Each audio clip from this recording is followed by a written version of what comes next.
नमस्कार, news click में आपका स्वागत है। इस बार हम इमरजेंसी के आपातकाल के 40 वर्ष देखने वाले हैं और इस पे हम आज चर्चा करेंगे। इस पे बात करने के लिए हमारे बीच प्रबीर पुरकायस्थ मौजूद हैं, जो उस समय जवाहरलाल नेहरू यूनिवर्सिटी के छात्र थे और साथ ही इमरजेंसी के समय मीसा के तहत 1 साल उन्होंने जेल में भी काटा है।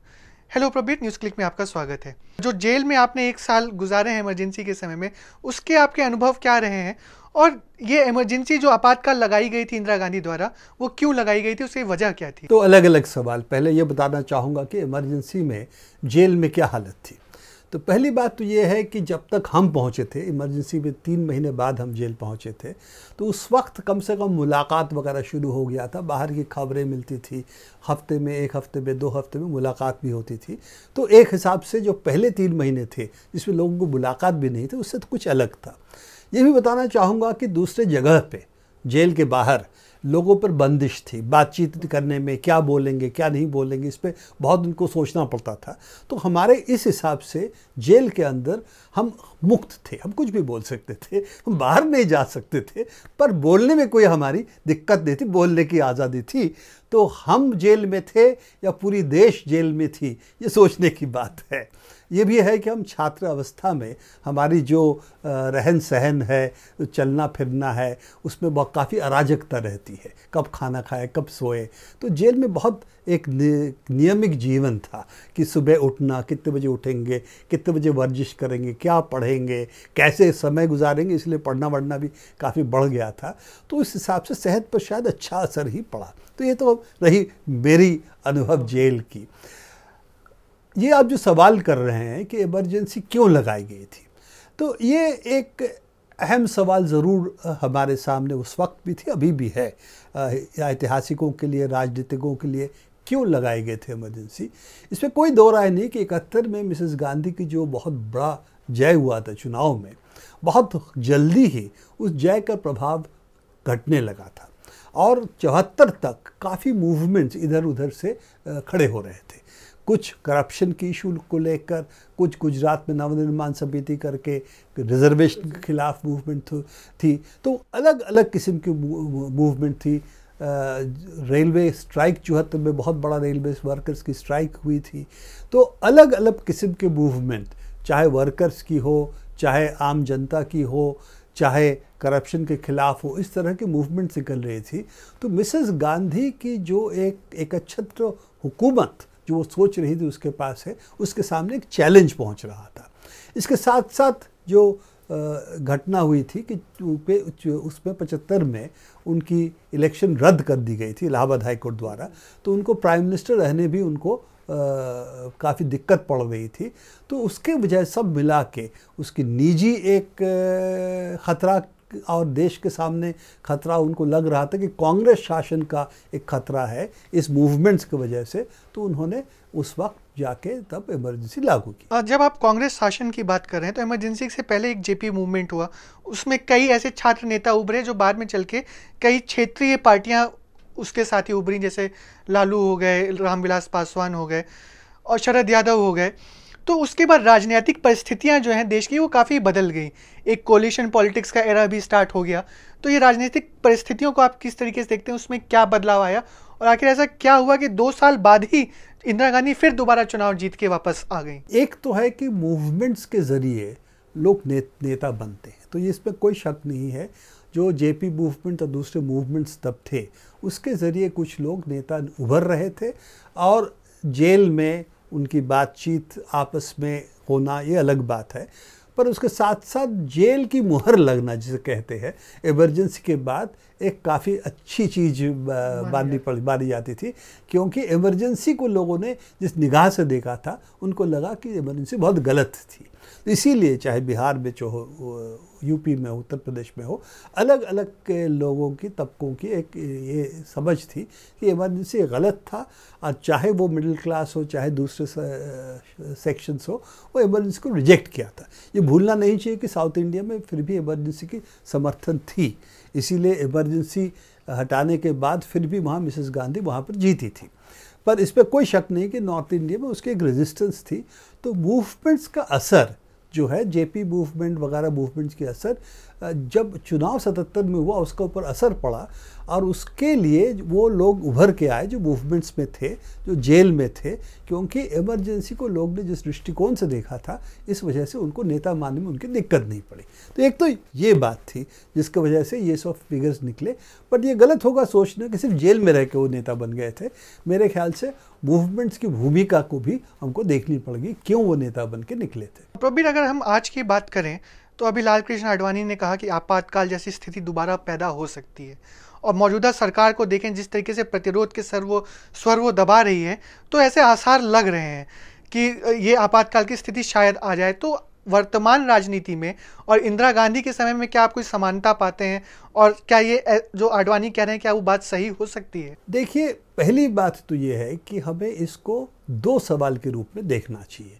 एक, सरकार क्या करना चाहती है, बीजेपी और मोदी सरकार क्या करना चाहती है, और दूसरी बात है कि यहाँ के लोग क्या चाहते हैं, उनकी समझ क्या है। तो मैं दूसरा सवाल को पहले लूँगा कि आम जनता पर इमरजेंसी और अथॉरिटेरियन रूल का असर क्या पड़ा, और आज का आसानी से वो मान लेंगे। मैं मानता हूँ कि आम जनता इमरजेंसी से कुछ सबक सीखी।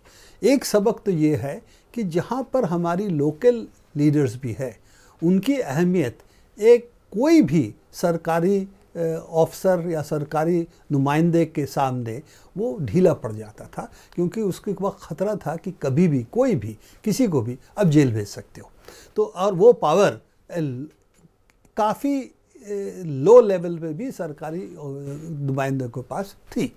तो आम जनता को लगा कि हमारी जो वॉइस है, जो आज़ादी के बाद हमको मिली है, वो जो हमसे छीन ली गई है। तो इसीलिए एक व्यापक स्तर पे लोगों की इमरजेंसी की मुखालफत थी, ये मानते हुए कि दक्षिण भारत में इमरजेंसी की उस असर उतना नहीं पड़ा था, और वहाँ मिसेस गांधी जीती थी, क्योंकि इमरजेंसी के जो इस तरह के जो चीज़ें हैं नॉर्थ इंडिया पे काफ़ी ज़्यादा पैमाने में हुआ था, और साउथ इंडिया उस वक्त उस पैमाने पे नहीं हुआ था। पर यह गलत होगा सोचना कि ये सिर्फ नॉर्थ इंडिया की प्रॉब्लम है। मेरे ख्याल से ये भी दक्षिण भारत में भी थोड़े दिन बाद ही वो दिखाई पड़ता। तो एक तो ये है कि आम जनता से क्या सीखी, मिडिल क्लास को मत भूलना। मिडिल क्लास को लगता था कि इमरजेंसी अच्छी चीज़ है, कि इसमें डिसिप्लिन बढ़ गया है, ट्रेन्स ठीक टाइम पे चलते हैं, बस ठीक टाइम से चलती है। उनको लगा था कि ये जो गरीब लोग हैं, जो हर बार चुनाव में जाके वोट दे के डिसाइड करते क्या होने वाला है, उन पर एक अच्छा रोक पड़ा है, इमरजेंसी में हमारी बोलबाला बढ़ेगी। तो उनको पता चला कि ये नहीं है। उनको पता चला कि हमारे ऊपर भी डंडा बरसाई जा रही है, और इसीलिए मिडिल क्लास इमरजेंसी के बाद इमरजेंसी को दोहराना नहीं चाहता था। और इसके साथ साथ उन्होंने जो पहले सवाल आपने किया था कि मिसेस गांधी क्यों वापस आई, ये भी था, उनको लगा था मिसेस गांधी और कांग्रेस ने ये सबक सीख ली, और इसीलिए अब दोबारा उनको लाने में दिक्कत नहीं है। तो उनका एक ये समझ है कि दोबारा इमरजेंसी नहीं लागू हो सकती। आज भी आम जनता को अगर देखे तो उनका ये समझ है कि वो इस तरह की अथॉरिटेरियन शासन वो नहीं चाहते। सरकार में क्या है, बीजेपी की इस वक्त वही हालत है जो मिसेस गांधी को कांग्रेस को किया था। Narendra Modi total centre of power बन रहे हैं, अंदर सेंटर्स ऑफ पावर जो और थे वो सब ख़त्म हो रहे। लाल कृष्ण आडवाणी का उदाहरण अगर आप देखें, वो मार्गदर्शक मंडल में है, पर उसका कोई उस तरह से उनका कोई प्रभाव अब पार्टी और सरकार पे नहीं है। तो क्लियर है कि मिसेस गांधी कांग्रेस की जो हसर किया था वही हसर बीजेपी की नरेंद्र मोदी कर रहे हैं। तो एक तो ये पार्ट है। दूसरी बात, नरेंद्र मोदी की जिस तरह से उनकी गुजरात सरकार ने उन्होंने चलाया, सब जो बड़े बड़े उनकी फिगर्स थे गुजरात बीजेपी में उसको निकाल दिया या बाहर हो गए वो। तो ये जो उनकी परंपरा रही है जो केंद्र में भी ला रहे हैं, इस पर कोई दो राय नहीं। उनके हिसाब से वो जो कहना चाहते हैं वही सबको कहना है, वही बात सब तक पहुंचना चाहिए, चाहे आपको मीडिया के ज़रिए हो या दूसरे तरीके से हो। तो उनकी अथॉरिटेरियन जो एक स्ट्रीक है वो बड़ा साफ है कि अथॉरिटेरियन उनकी समझ से यही सही है और देश के लिए ही होना चाहिए। और हर चीज़ पे जो बात कहते हैं वो चाहे बाहर हो चाहे अंदर हो, साफ साफ ये है कि उनको लगता है उनकी वॉइस ही सिर्फ चलनी चाहिए और किसी की वॉइस नहीं चलनी चाहिए।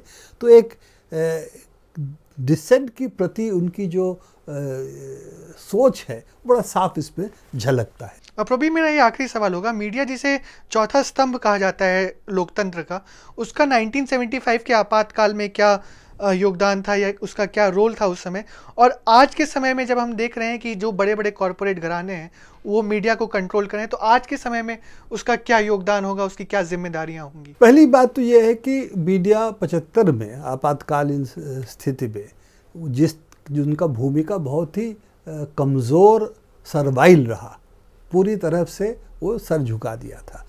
तो ये तो उस वक्त की भूमिका रही कि उन्होंने एक का दुक्का लोगों को छोड़ के, उनकी हिम्मत नहीं पड़ी कुछ कहने की। इंडियन एक्सप्रेस की भूमिका थी कुछ हद तक इसकी थी, कुलदीप नायर जैसे लोग थे, उनकी ये कुछ चीज़ें कहते थे, खड़े हुए थे इसके खिलाफ, जेल भी गए इसकी वजह से। तो कुछ लोगों की ये भूमिका थी। मास तरीके से मीडिया की भूमिका नकारात्मक रही। आज भी ये हालत है बिल्कुल। उस वक्त भी कॉरपोरेट हाउसेस ही मीडिया को कंट्रोल करते थे, आज भी कॉरपोरेट हाउसेस मीडिया को कंट्रोल करते हैं। चाहे 100 चैनल हो गया हो, इससे ज़्यादा चैनल्स हो गए हों, टेलीविज़न में छोटे छोटे पत्रिकाएँ बहुत जगह पे है, पर मीडिया की कंट्रोल कॉरपोरेट हाउसेस के पास है, ये तो साफ है। आज भी अगर ये इमरजेंसी जैसे स्थिति पैदा होती है तो मीडिया का रोल बहुत भिन्न नहीं होगा, मान के चलना चाहिए। उसके पहले ही मीडिया की सरकार के प्रति जो भूमिका है, अब देख रहे हैं कि इसमें वो सवाल नहीं उठाना चाहते, गंभीर विषयों को नज़रअंदाज करना चाहते हैं, बहुत हद तक मोदी की जयगान कर रहे हैं। मोदी जो चाहते हैं नैरेटिव जिसे कहते हैं, उसी नैरेटिव को छापते हैं, चाहे योगा हो, चाहे फलाना हो, चाहे धमाका हो। तो वो तो दिख रहा है कि वो इस तरह के जो मूल स्लोगन्स है सरकार की, स्वच्छ भारत, जो एक टोकनिज़म है पूरी तरह से, जिसमें इन सब चीज़ों को लेके वो सवाल नहीं उठा रहे, वही चीज़ गाते हैं। और साथ साथ जो डेवलपमेंट की स्टोरी थी वो भी ख़त्म कर रहे हैं कि डेवलपमेंट कहाँ है, उसके भी क्रिटिकल कोई असेसमेंट नहीं हो रहा है। तो मीडिया की रोल तो उस तरह से भिन्न नहीं होगा 75 के इमरजेंसी में, तो मान के चलना चाहिए। आज फ़र्क इतना है कि एक तो है कि काफ़ी ज़्यादा मीडिया चैनल्स है, अखबार है, तो इसलिए उस तरह के होमोजीनियस व्यू पॉइंट को इम्पोज करना थोड़ी दिक्कत हो सकती है। उससे ज़्यादा ये है कि सोशल मीडिया जब से आई है तब से एजेंडा जो मीडिया का है काफ़ी हद तक सोशल मीडिया निर्णय करती है। तो इस वजह से सोशल मीडिया को उस तरह से कंट्रोल करना और भी दिक्कत होगी। पर इस पर कोई दो राय नहीं है कि मोदी, बीजेपी, इन लोगों ने पहले सोशल मीडिया पर भी काफ़ी नियंत्रण किया था। पर धीरे धीरे आप देख सकते हैं कि जिस तरह से लोगों की क्रिटिसिज्म मोदी सरकार के बारे में हो रही है, सोशल मीडिया पर वो कंट्रोल अब धीरे धीरे वहाँ से जा रही है।